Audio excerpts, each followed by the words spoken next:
Welcome back to Conversations with a Calvinist. My name is Keith Foskey, and I am a Calvinist. I am super excited about today's program and to welcome my guest, Conley Owens, the author of the Dorean Principle, which is a biblical response to the commercialization of Christianity. Conley is also an elder at the Silicon Valley Reformed Baptist Church. He is a husband, and I just learned today he is the father of 7 children, which puts you at the pro level. So, brother, welcome to the program. I have an 8th on the way, due in April. That is awesome. I have 5, and I always joke when somebody tells me they're a parent and they have 1 child. I say that doesn't qualify. You have to be fruitful and multiply. That's right. Multiply. one child is when something That's happens. Being fruitful and dividing. Yeah, when something happens, you know who did it. Something gets broken. You don't have to. You don't have this one pointing fingers. So yeah, all right. But you're a pro level dad. If you're going for number 8, I commend you. And we have church that is filled with big families. So if you are ever in the Jacksonville area, because I know you live in the communist state of, you live in California, which is on the other side of the planet from us. But if you're ever in Florida, we'd welcome you to our family integrated church, and all 8 of your children would be welcome to come into the sanctuary and sounds great. Worship with us. Well, I want to begin by thanking you for reaching out to me, providing me a copy of your book. That was a wonderful blessing. And I would say that while it is a tremendous read, and it says a wonderful, it says a lot of wonderful things about money and about ministry. There are some nuances that I'm going to take as we go through this. And so there may be some times where we may come to a disagreement, but I want to say this for the audience and for you, my brother, that in everything that we're going to do tonight, it's going to be an opportunity for iron sharpening iron, and there's not going to be any mean-spiritedness. And we talked before the program, we care for one another and we care for the truth. And so, but I say right away, here's the great thing about Conley. The book is absolutely free. It's available online. You can go right now to thedoreanprinciple.org. You can read the book on just on the website. You can begin and read. I was able to use that to search out some things, so that was nice because I could search words. Yeah, Control F is such an important feature. Amen. Amen. Also, tell the audience what you do for a living, because I think this is really neat. Yeah, I'm a software engineer at Google. That's my day job. I would love to be a pastor full time, but it just wouldn't work out for the church well right now. Absolutely. I understand that.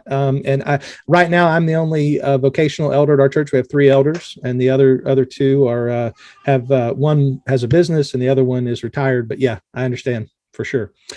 And like I said, I want to thank you for making this book available. And I want to say this, you actually inspired me to do something.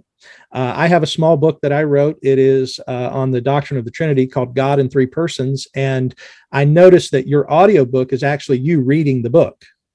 Is that correct? It is, yeah. And so I took that as an inspiration, and I'm working through actually recording my book as an audiobook to put out as a podcast like you did. I thought that was a great idea.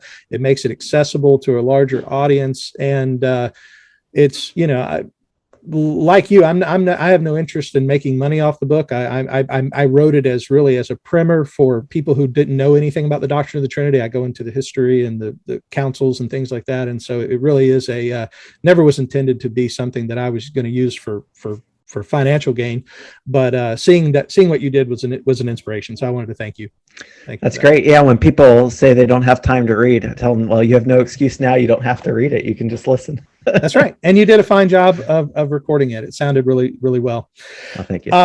Also, I want to mention to the audience, you've already been interviewed on several podcasts. And so I'm not going to be doing a lot of the same things that everybody else has done. I have a few questions that I gave you beforehand that we're going to be going over. But I do want to mention to the audience, if you feel like tonight, or whenever you listen to this, I keep saying tonight, it's night here because it's daytime in California. Or not quite. What's it? It's 6 o'clock. 6 o'clock. It's okay. So it's late for me. It's past dark. It's winter, Yes, exactly.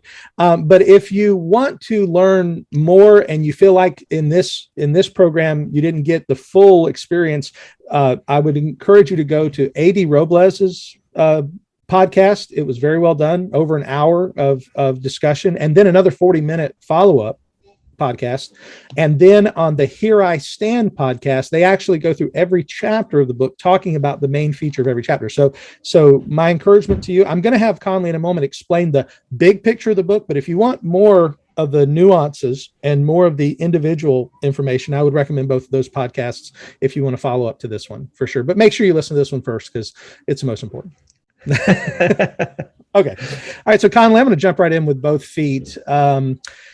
As I said, I've seen your interview on the A.D. Robles's program, and you responded to some of the objections to your book, and I appreciated your humility. I appreciated your willingness to engage.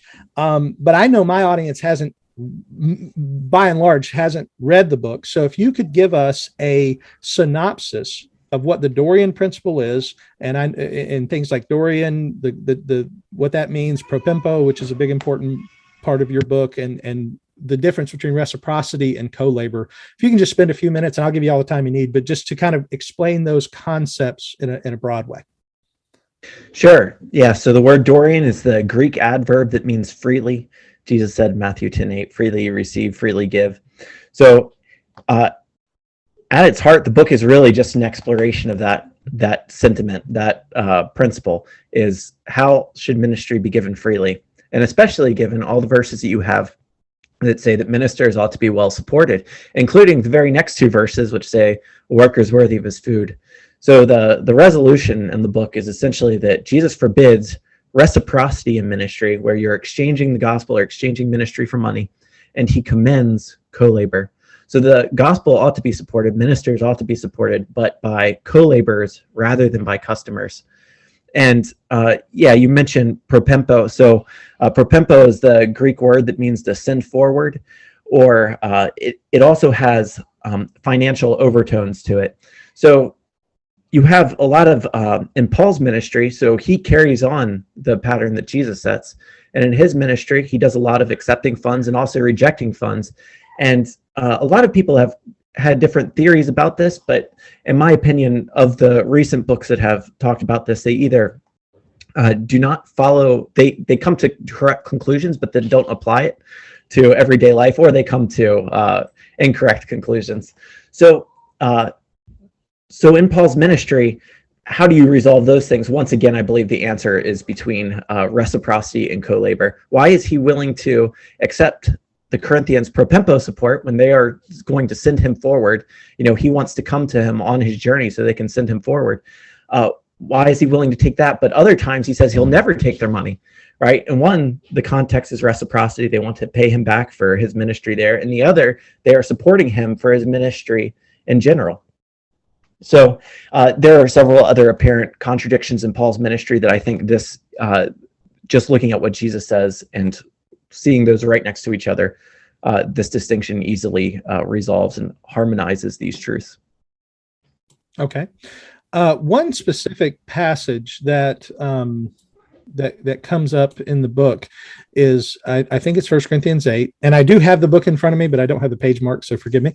Sure. But I think it's in 1 Corinthians 8 where Paul says that I could have taken pay, or I could have taken money, but I chose not to, so that I would not burden you. I forget exactly how it's worded, but you say the common understanding of that is wrong. Right, with the word burden? Well, with the fact that you're saying Paul actually couldn't have taken money. I've heard you say that several times, right, and that is in the book. So you say that what Paul is saying is not that he could have taken money, but that he would have actually been wrong to take money. Right. Yeah. So sorry, I was asking that because you mentioned 1 Corinthians 8, but I think you're either talking about 1 Corinthians 9 or 2 Corinthians 11. So in 2 Corinthians 11, as I said, I didn't. This is actually not in my notes, but as you were talking about it, it came up in my mind. So forgive me. Yeah, I can explain both. So yeah, in 1 Corinthians 11, he uses the word burden there, and it's very fascinating because he says he doesn't want to burden anybody, but then he says he's willing to rob the Macedonians, right? And so he takes money from Philippi, even though he doesn't from Corinth. Once again, the distinction being reciprocity and co-labor. But yeah, looking at 1 Corinthians 9, he makes a lot of statements about his right to receive, and then says that he would never do that because it would get rid of his grounds for boasting. So the main takeaway from this, I believe, is that he should not. Now, a lot of people have different interpretations of this, and I think they end up basically being the idea of supererogation, if you're familiar with the Roman Catholic doctrine, where, well, Paul is allowed to take money, but he's going to go above and beyond and not do that. Well, Jesus makes it clear that you can't go above and beyond. The servant who does everything he can do is only doing what has been required of him. God requires perfection. Matthew 5:48 says, "Sure. You therefore must be perfect as your heavenly Father is perfect." So how should we understand 1 Corinthians 9? Well, in context, and this is really important. Now, I did not go into this very much in the book because I know a lot of people already have pretty ingrained understandings of 1 Corinthians 8 and 10. But if you were to read my thesis, you'd see that I spend a lot of time in 1 Corinthians 8 and 10, where I put forward the idea that I'm not the only one who says this. Very popular commentary on 1 and 2 Corinthians by David Garland argues that what Paul is saying about meat sacrificed to idols is not that, oh, it's okay as long as, no one's going to be offended by it. He's really saying that, no, it is absolutely wrong. And especially in 1 Corinthians 10, when he says, you can't drink of the cup of demons and the cup of the Lord. You can't, this actually would be idolatry. Now, if that's the case, that sets the context well for how you're supposed to understand this chapter in the middle that is illustrating these things, right? Paul is talking about his rights, just like the Corinthians have been all about asserting their rights. Well, don't we have a right to all these things? Don't we have if everything is the Lord's and everything is, good if we receive it with thanks, don't we have a right to it? And he's saying, well, yes, but on the other hand, no, not all things are lawful, but not all things are profitable. And so he gives an example in his own life where, yes, a minister is supposed to receive in the context of the gospel, but he would be wrong to do so in this way that violates this principle. And earlier in the book, addressing that exact same issue of rights, he talks about using that exact same phrase too. All things are lawful, but not all things are profitable. He even gives the example of sex and prostitution. He says that to sleep with a prostitute would be an example of something that would be lawful, but not profitable. Okay. All right. Yeah, I definitely know that there would be some distinctions. One of my elders actually went through the book with me as I was preparing for this, and he would definitely have some questions for you about how you're understanding the distinction between 8 and 10 there, and the lawfulness of eating the meat. And I want to say this and this is not in any way me trying to cop out of anything, but you have. How long have you had this? When was your master's thesis? Because this was your master's thesis, right? Or this is right. Yeah, I started working on it about 4.5 years ago. Okay, so you're 4.5 years, and I'm 2 weeks in. So I'm definitely not going to do an exegetical debate with you. But yeah, that is one of the areas that I think that that some folks, when they come, they are taking some issue with where some of the conclusions in how you're reading Paul there. Yeah. Maybe not my conclusions on 9, but my conclusions on 8 and 10 that drive my understanding of 9. And that was specifically what my elder said. Yeah, the gentleman that I was talking to about it. I would be exactly in step with David Garland. If you wanted to see what I think of this, you could read parts in the thesis, but honestly, I agree with everything David Garland's written on this, and he's written much more. Okay. So yeah, that explains it. And to summarize what I'm saying about 9 is that when Paul is talking about his right, he's talking about his stewardship. A steward over an account of something, a steward over anything, has the right to use it however he deems fit. At the same time, if he goes outside of his master's priorities, right, and he uses it for something entirely different, then he's abusing that right. And so he doesn't have a perfect license to use it however he wants. I give an example in the book about a babysitter I had. Me and my siblings had a babysitter. Yeah, I remember she used the money to buy jelly beans. She used all the emergency money to buy jelly beans. Now she had perfect stewardship over that money, but she's never getting hired again. I remember Yeah. that. Yeah, that was, and one thing I will say again, as a commendation, it was very enjoyable that you use throughout the book. It was very well illustrated, good stories like that, which obviously I was able to remember. And that's just a sign of good writing. So I Oh, thank want you. to I commend appreciate you that. for that. Yeah, absolutely. So what are some of the most common misunderstandings that you've had regarding the book that you hear people say? What are some people are misunderstanding about what you're saying? Right. Yeah. So the most basic one, when someone really hasn't spent much time at all, is they assume that I'm saying something like the pastor shouldn't get paid, right? Which is not at all what I'm saying. Once again, Jesus commends co-labor. Churches should be co-laboring with their pastors, supporting them well, all working together to make sure the gospel is proclaimed. And, I think that most pastors probably aren't paid enough. So that's certainly not what I'm saying. Okay. Well, Yeah, that would be my next question is, do you believe a minister should be supported as long as the church is able to do so? And your answer is absolutely. Yes. absolutely. Yeah. And as a Reformed Baptist, so you're a Calvinist, and are you a Baptist? Yes, we are. We ascribe to the 1646 London Confession, Okay. and I don't know if I know you guys are 1689. I don't know if you're familiar with some of the distinctions, or at least not. James Renahan would say there are no distinctions, and that's another. Right. I'm actually interviewing the president of New Covenant Theological Seminary tomorrow on this subject, the subject of distinguishing between 1689 federalism and New Covenant theology / progressive covenantalism. So that would sound great. Yeah, I do think that some of the distinctions can be overblown. There are real differences though, because especially on who can baptize, things like that. Oh, yeah. So yeah, there are some in substance. But I bring that up because the 1689 Confession directly says that ministers ought to be supported so they can be full time, and not a lot of church confessions say that, but my own does. So I believe this in like a more formalized and steadfast way than even most pastors do. So I really do believe pastors should be well supported. Amen. And actually the 1646 does as well. It addresses it does. Okay, the minister being supported. And we taught through the confession. It's only 52 articles, so we taught through it once a week for a year, and we camped out on that one and said, this is an important part of what we do as a church is support the pastor, or support the vocational minister. Yeah. Awesome. Yeah, that one had slipped my mind. I'm sure I noticed it at one point, but cool. Yeah. So where do you think the most egregious violation of the Dorean principle exists? Because you're saying ministers should be paid, right? And we would both agree with that. It's in our confessions. Okay, so you mentioned throughout the book, you mentioned books and conferences and the selling of sermons, things like that.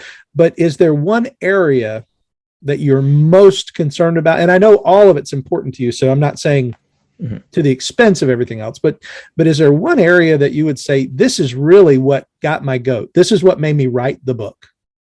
Right. Yes, I would say so. You mentioned things like sermons. Yeah, not a lot of people are selling sermons these days. That was kind of popular near the beginning era of the internet, but not as much anymore. You do have a few people who are doing that. I find it bizarre that people think that's you're just hurting yourself at that point, It's and it's not like the tape ministry that it used to be, where you actually had to pay for plastic, right? And, sending stuff out. I mean, an MP3 costs $0 to produce and $0 to publish. So right. Yeah. So no, I think the primary one is books, and if I could say it broader than just books, I'd say copyright. I'm concerned about the Christian or parachurch or church use of copyright to monetize ministry. That's my primary concern. So yeah, that would include the Christian publishing industry and the way that books are sold. So if you think about that in terms of co-labor and reciprocity, well, what is a minister doing when he's writing a book and selling you the book, getting royalties from it?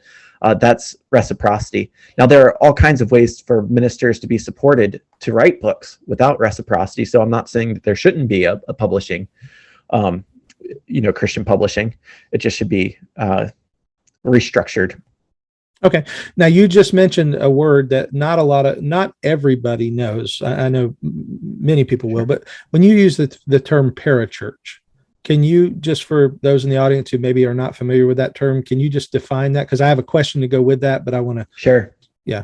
Yeah. Para is the affix that means alongside of. So a parachurch organization comes alongside of the church, but is not itself a church. So it's doing things to help the church. So for example, Campus Crusade would be a parachurch ministry because they're not a church, but they're doing things alongside the church. And Christian publishers would typically be parachurch ministries, assuming they're not under a particular church. And the reason why I bring up parachurch ministries in the book is because the church has a common pattern for income, right? The Bible talks about the weekly giving of the saints, and you have that, and you don't really have to get creative about how to co-labor together to fund things. Now, parachurch ministries don't have that, and they have to get creative, and a lot of times that creativity leads them to reciprocity, where they start selling ministry. Okay. So do you think that there is a legitimate place for parachurch ministry? And this is one of the things I was a little unclear in the book, and maybe it's just because I didn't read it clear enough. So if you're clear, I apologize for seeming like you're not, but I wasn't quite certain where you landed on that.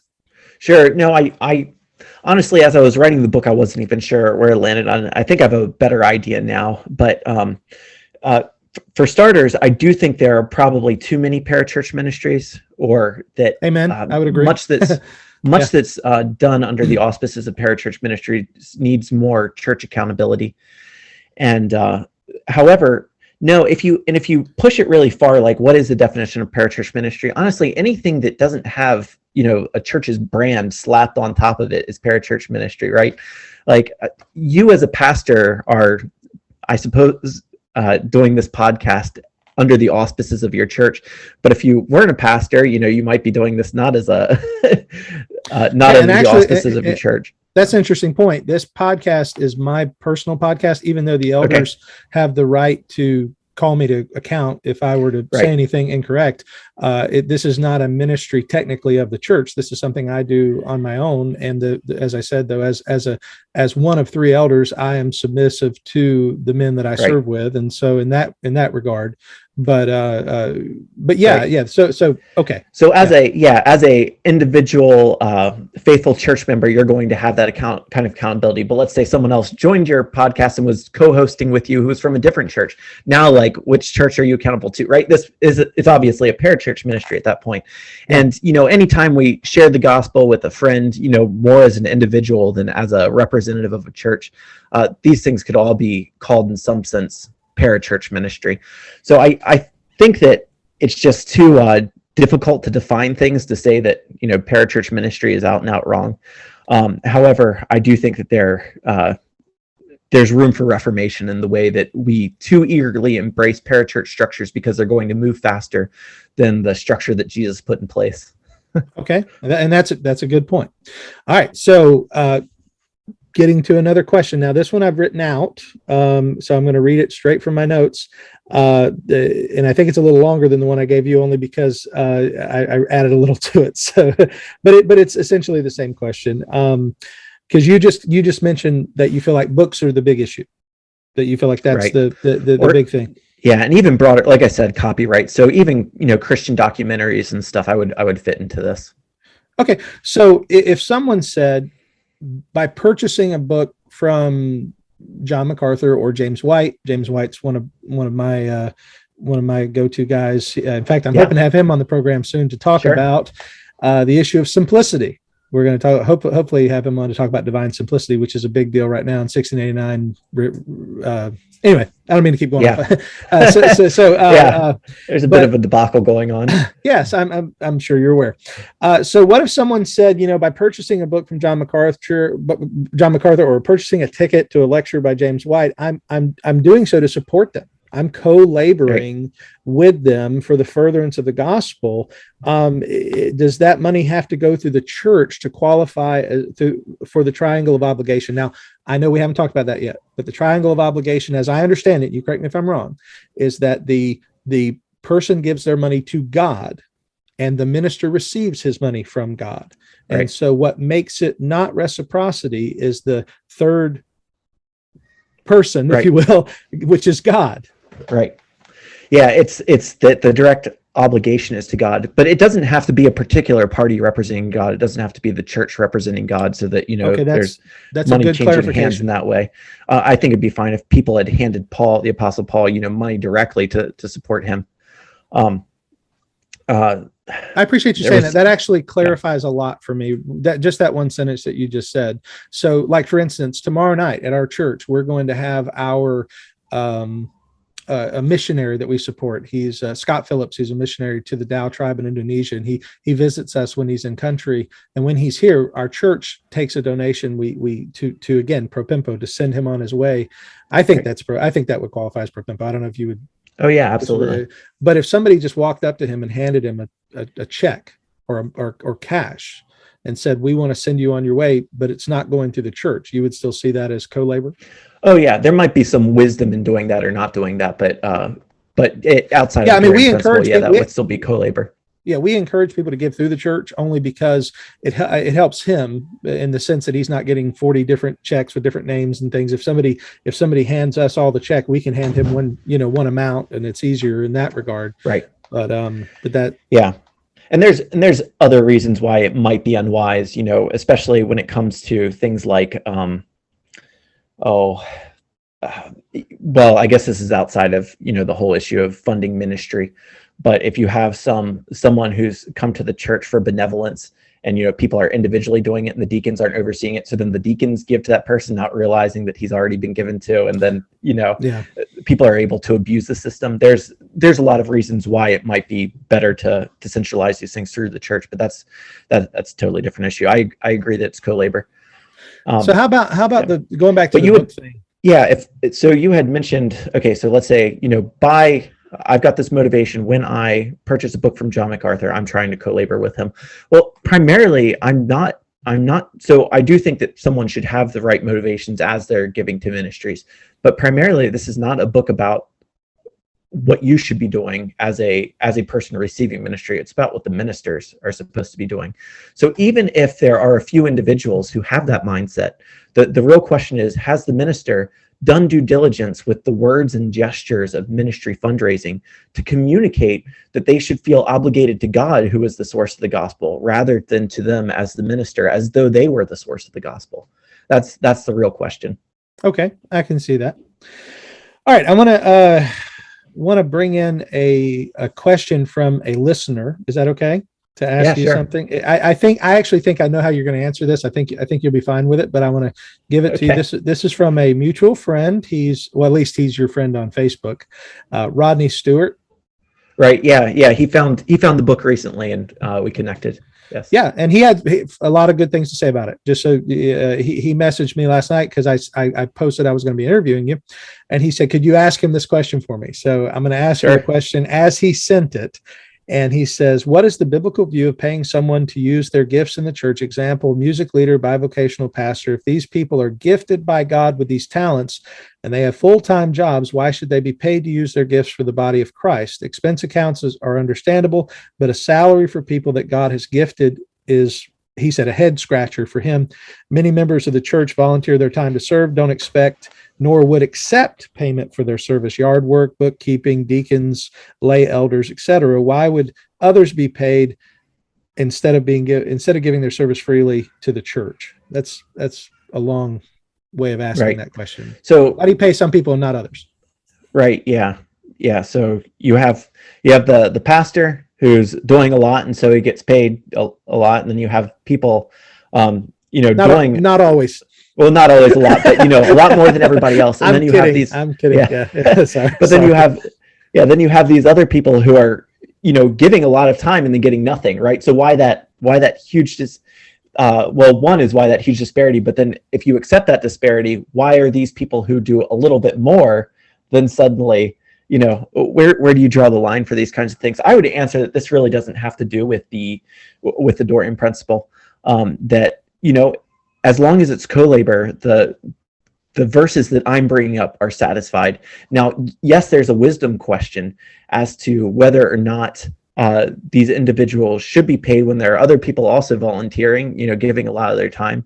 Or, I'm probably an interesting case because I give a lot of time to the church, but I've got a day job and I don't really need the funding, right? So like, should the church be supporting me? It doesn't the Bible call them to honor me? Yet at the same time, it wouldn't be for the same purposes as for the one who really needs it. And there's a lot of interesting questions to answer there.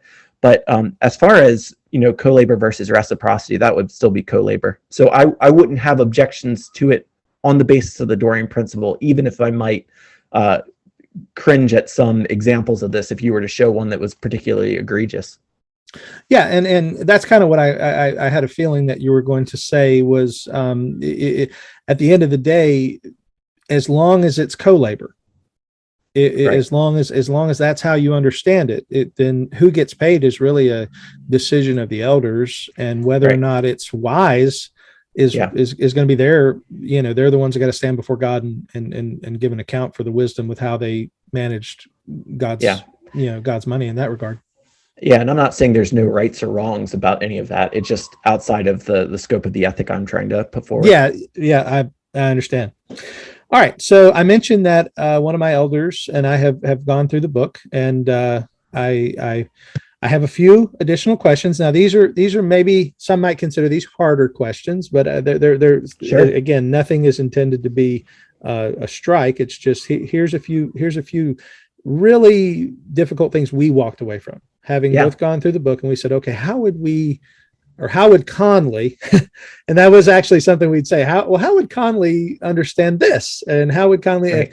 and I want to say one thing. I know that I've seen your interviews, and I feel like, even though we don't know each other personally, I feel like you've demonstrated a humility that I appreciate. So, so I feel like I can ask you these questions, and you understand. I'm not telling you have to have a perfect answer or anything, but these are some of the questions that were raised.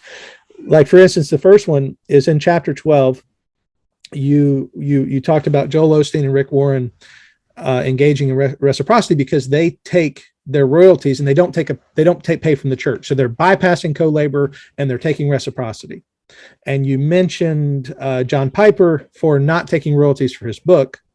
So that was a positive. And you mentioned Together for the Gospel, which has what seems to be very high fees for their conference. And the question, and this is one of the ones I gave you, it seems like when you mention names like Joel Osteen and Rick Warren, it almost seems like you're picking low-hanging fruit at that point, because all of us would say the problem with Joel Osteen and Rick Warren is not that they're selling books. The problem with these guys is they have a false gospel. Well, at least I would say, at one point, maybe Rick Warren wasn't as bad as he is now, but now he's hugging Muslims and he's calling the Pope our Pope and stuff. So I have some issues. I have some personal issues with Rick, but why not mention? Because I didn't see anywhere in the book where you mentioned guys like R.C. Sproul. Sure. And so why not?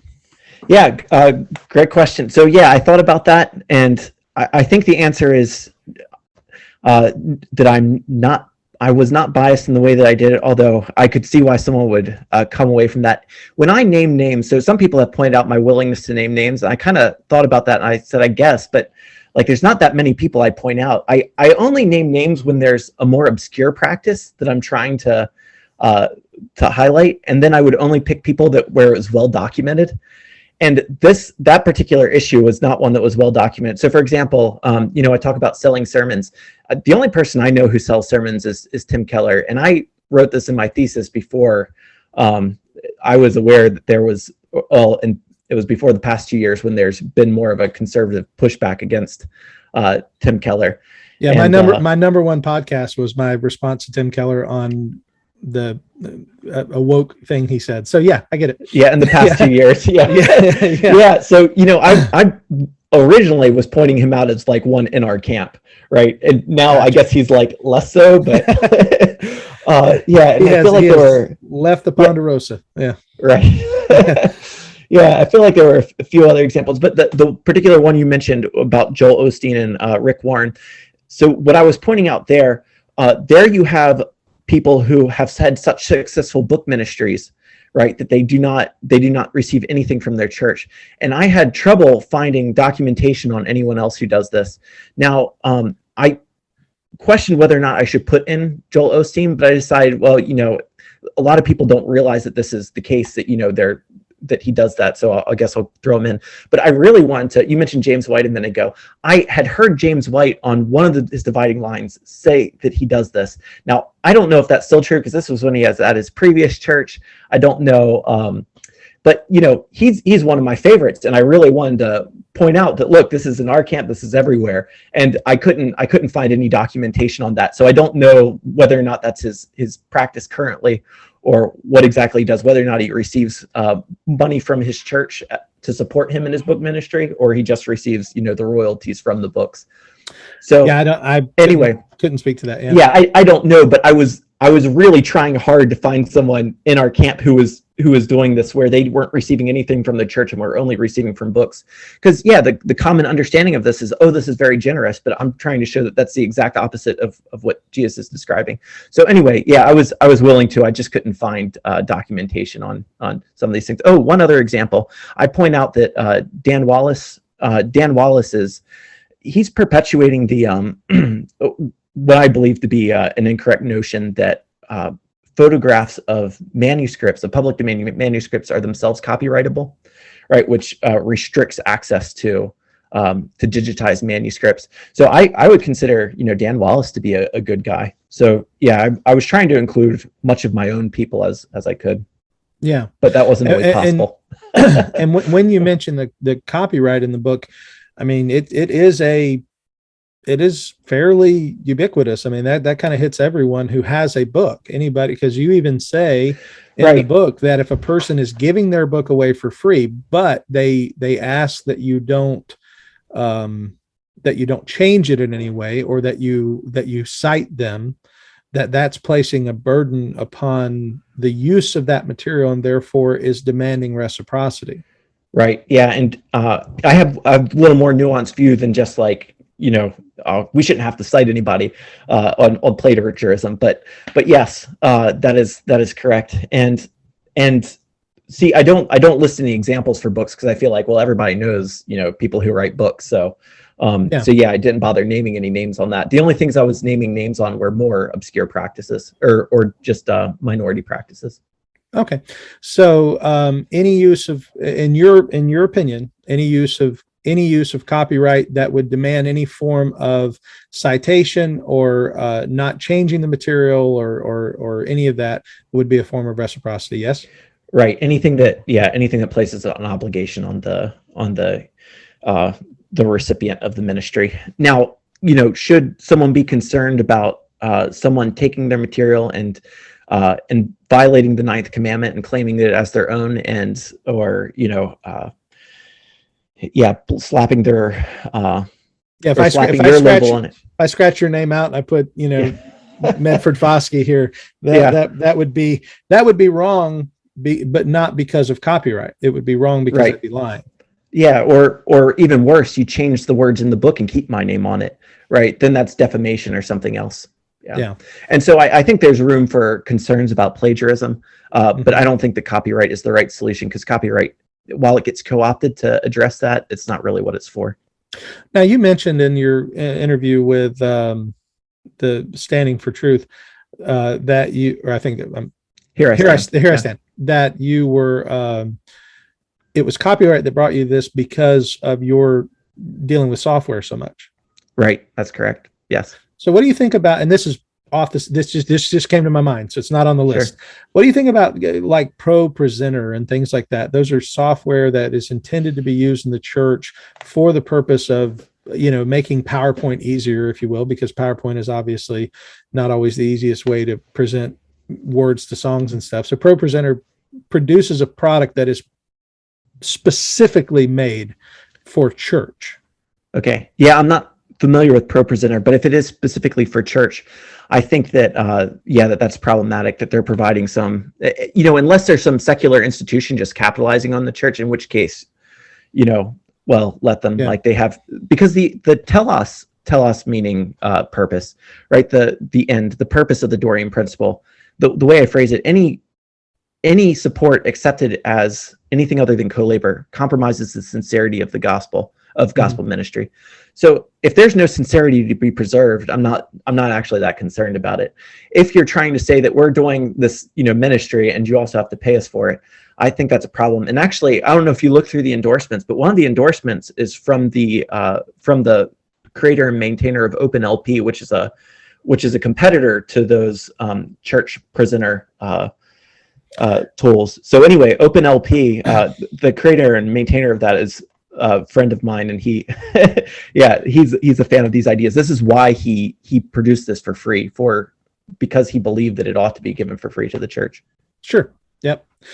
Okay, so you just mentioned a word that I have to bring up because it's an important word, and I think it really gets to the heart of, even more so than the Dorean Principle, is maybe not more so, but you'll understand what I mean in a minute. The word sincerity. Because at the end of the day, what you are saying is violation of the principle, of the Dorean Principle, is a hallmark of an insincere ministry. Right. Okay. So, so I got to ask this. Let's go for it. All right. Okay. So, one of the words you use in your book, and it caught me the first time I went through it, was the word ruminate. And I don't know if you remember using that word. No, I don't. Specifically, what you said was that, I actually have it noted here. It's on page 124, and it says, I think highly of fellow pastors who have writing ministries, many of whom engage in kind of exchanges forbidden by the Dorean Principle. Most have never directly faced this issue and therefore have made their decisions in ignorance. In a sense, I hold nothing against them, because I likely would have taken the same steps had I never been led to especially ruminate on the passages we've examined. Okay, here's probably the most difficult thing I have, because that to me sounds very unfair, because it sounds to me like you are saying that, and again, love me when we're done, but I'm going to say it. Sure. Men like John MacArthur, men like James White, men like R.C. Sproul just don't know what you know. Oh, interesting. Okay. Yeah. And you understand understand how somebody might take it that way, that it's right. They just haven't thought about this as much as I have. And if they did, they'd come to the same conclusions I have. Right. Well, maybe they wouldn't, but yeah, I do think that I've collected a set of verses and analyzed it in such a way that not a lot of people have had an opportunity to really do. So I think I can say that without too much pride. Okay. But you're picking up what I'm putting down, right? How someone might hear that and think, right. Who does this guy think he is? To be honest, I'm the next Martin Luther here to reform the church. and I, like I said, I want to come on the heels of this and say there is so much that needs reformation. I mean, I'm one of the guys who looks at what we know as Big Eva as a problem. Big right. Evangelicalism, which is a machine that is producing unneeded material, unneeded copyrighted translations. We just had another translation come out for the purpose, I think, so we don't have to pay royalties to Thompson, who has the New King James, or to right. Crossway that has the ESV. So we're going to produce our new. So again, I'm with you on many right. of these things. I guess where it comes to me is like, I think about 1 Corinthians 3, where it says that, there's going to be works that are wood, hay, and stubble that burn up, and there's gold, silver, and precious stones that are going to survive that judgment. Right. And I know, right. I know I'm pulling a verse out. I'm just in my thinking. Okay. Is every book that's ever been sold going to end up in that wood, hay, or stubble pile? Mm. Yeah. Because they violate a sincerity right. Principle. Yeah. No, I don't think so. But there's been a lot of I guess you haven't asked that many questions, but there's a lot of questions baked into some of the things you said. As I said, you've had 4 years, I've had 2 weeks, and I've done nothing but think, how do we apply this? That's my big question, because I think you're onto something, but my question is, how do we apply it? Right. Yeah. Right. So yeah, so the first part about Sorry about the background noise. No. So Hey, I love the fact that you have 7 and 8. You have 8 children. One is just yet to show yeah, their face. right. um, so, uh, so yeah, one of the questions was about, oh goodness, I've lost it all. The one that you asked directly. Oh yeah, don't you know more? The average minister who has a great book idea, has the connections in order to get it published, they don't think twice about it. This is what all the other guys are doing, all the other good guys, like the guys I respect, the guys you respect. So I do think it's pretty fair to say that most people aren't second guessing this. A lot of, I mean, maybe it crosses their mind, but the fact of the matter is that the vast majority of the role models we have right now are engaged in this practice. And so even the other peer role models, haven't taken the chance necessarily to rethink this, and that's what I'm trying to do. So another question is about their sincerity. What am I really saying about John MacArthur's sincerity, or so and so sincerity? Am I really saying that they're insincere? I am saying that an ulterior motive like money is definitionally problematic. Now, the way the Bible puts it, right, is that you can either serve God or you can serve money. And so the Bible is talking about the heart, right? And it says that out of the heart the mouth speaks, out of the overflow of the heart. So now we know that in practice, that's not always exactly that. While the Bible talks about the heart, what comes out takes different shapes, right? So there could be someone who is not serving God and therefore serving money, who's an ascetic, right? Who receives no money for his ministry, who eats hardly any food, but we know based on what the Bible says that there's a self-interest, because it's certainly not God's interest. Yeah. And there's also the case that we who truly are of the Lord make mistakes because we're sinners. So how do you compare these two things? Where you've got the ascetic who the Bible tells you what his heart has, and the true minister who's sinning occasionally, and the Bible tells you what his heart has. How do you compare these things? So the Bible tells us that we should expect certain things given what it says about the heart. Now that those will not always be exactly the same shape, but that's kind of what I'm saying, is that yes, we'll err from time to time in but when you consider the heart and what you should see from the outside, that's what we should be producing. Now, a lot of that was kind of jumbled. Also trying to the background noise is confusing me a little, but anyway, hopefully that makes some sense. So that I'm not saying that these guys are insincere in the grand scheme of things. However, I do believe that as we pursue sincerity, one of those features is to change the way we approach money. And that ideally, if we can recapture this as a church, which I do believe is very possible, that this could become more of a dividing line, which right now it isn't. Right now, I wouldn't tell anyone, oh, they're charging for ministry, consider them a false teacher.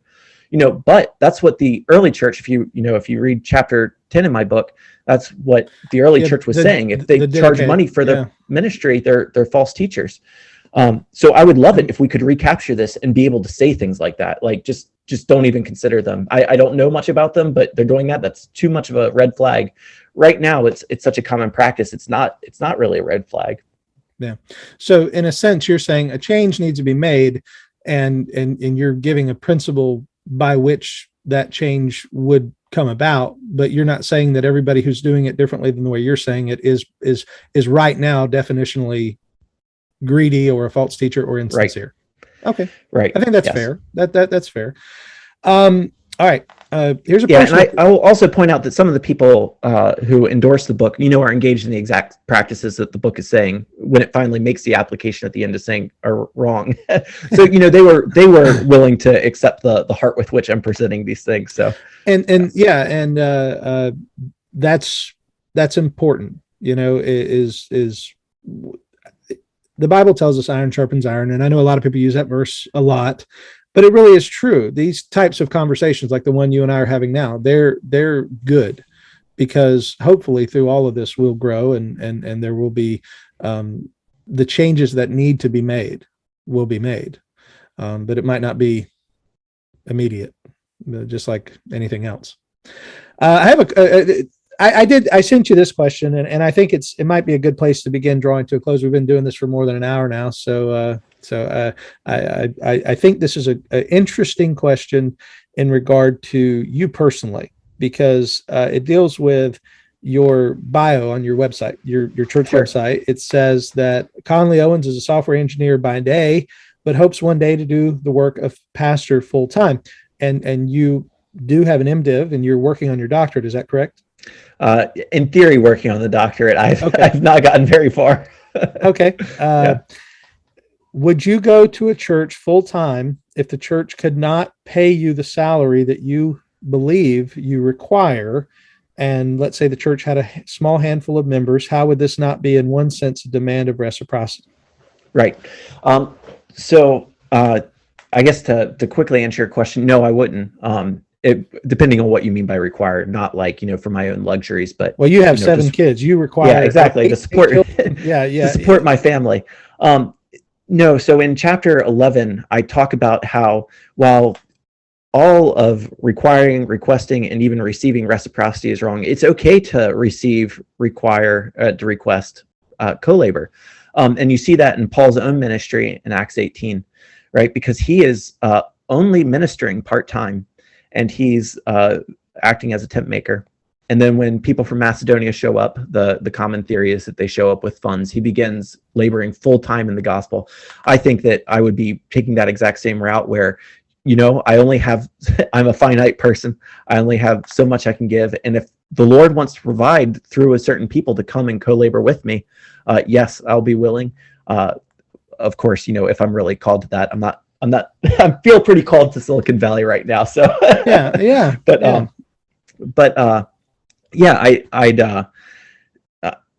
I would require someone to co-labor sufficiently with me so that I can do the other duties that I would have to do. And one thing that the 1689, I don't know what the 1646 says, but one thing the 1649 says, 1689 says about the impetus to support a pastor is so that he can engage in hospitality, right? If a church is not able to support me well enough that I can be hospitable, I'm not sure I could even be a good pastor. Yeah, a good point. Have you, I know that on AD's program, you did a 40-minute program of getting responses that were somewhat pushback. And right. Have any of these caused you to consider maybe doing another edition at some point, or maybe addressing some of these things? Maybe the first page saying, I think ministers should be paid. I don't know, something. Or, have any of that? Yeah. And I know it's new. I mean, when did the book get published? How? That was very late September. Yeah. Okay, so talking about a second edition might be a little premature, right? But have any of these things caused you to sit back and say, I could have been clearer here? Yeah, there are a few parts where I wish I had been a little clearer, primarily in chapter 11, where I define ministry, because I don't really define it very specifically. Okay. And that's really the hardest question, not drawing the line between reciprocity and co-labor, but drawing the line between ministry and not ministry. Like, at what point does something become ministry, right? And here's an example I like. Let's say I sell birthday cards. Now I put a Bible verse on the birthday card. Well, I don't think that's really ministry. That doesn't count. Now let's say I put 2 Bible verses on it. Now let's say it's a 3-page Bible birthday card with more verses. Let's say I keep adding pages until I've got the whole Bible in there. Yeah. At what point, yeah. Kind of Stoic ship of Theseus stuff. Like, at what point did that become the hill of sand? At what point did that become a Bible? I don't know. That's interesting. That and you think about, I remember I used to go to Lifeway. They've all closed in our town now, but I used to have a Lifeway nearby, and I could go in and just sit in their bookstore, and they had nice comfy couches. And while my wife shopped at the Target, I could go to Lifeway and enjoy just reading books for nothing. I remember seeing testaments. Do you know what a testament is? It's like just the New Testament? No. A mint. Oh, yes, I do remember, with a cross on it or something. Yeah, it was a cross-shaped mint called a testament. And I used to think, whether or not this violates any biblical principle, it's just dumb. It seems a little crass sometimes, Yeah, it just seems dumb. Yeah.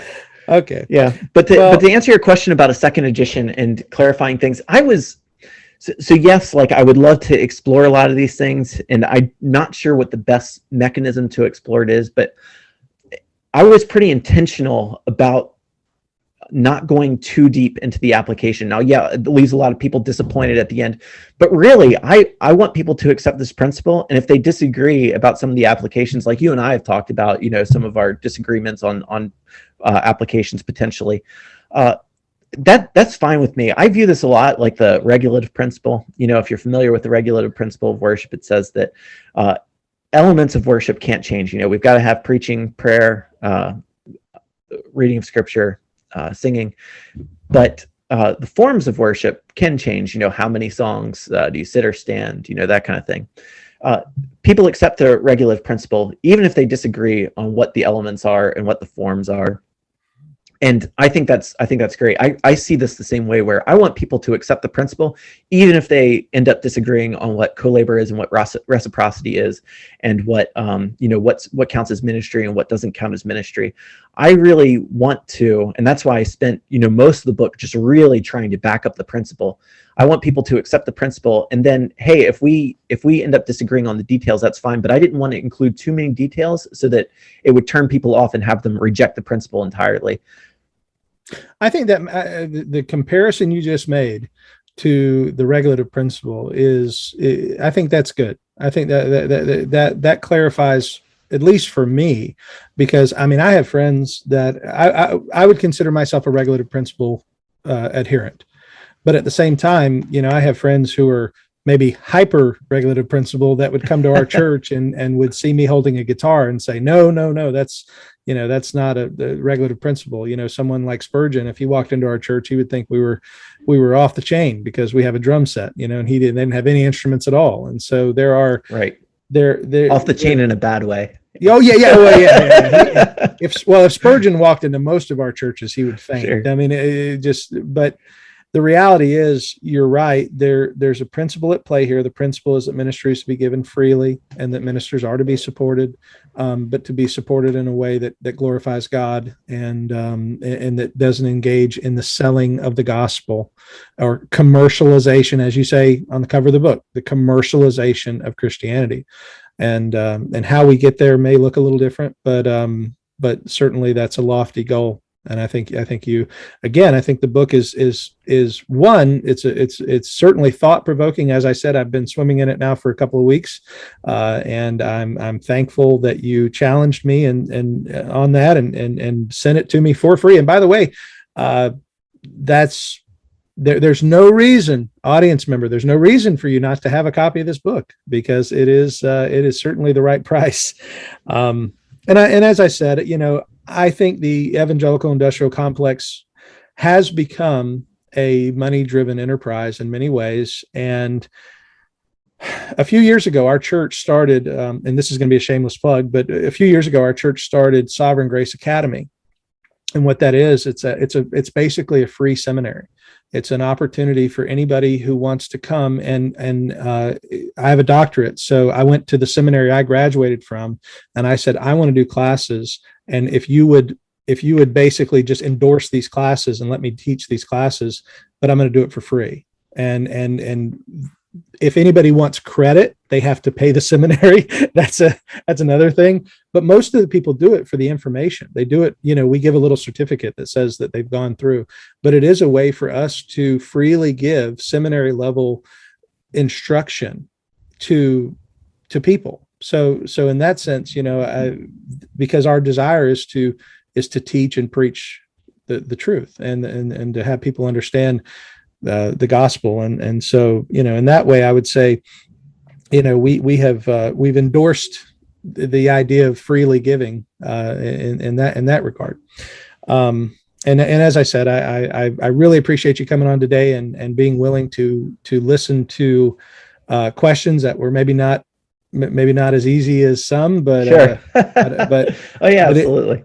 But it's something that I think we all should have the opportunity to do, and that is engage each other as brothers in a loving way, and be able to ask questions and hear the answers, because your answers have really helped me today. They've really brought a lot Praise of light. God.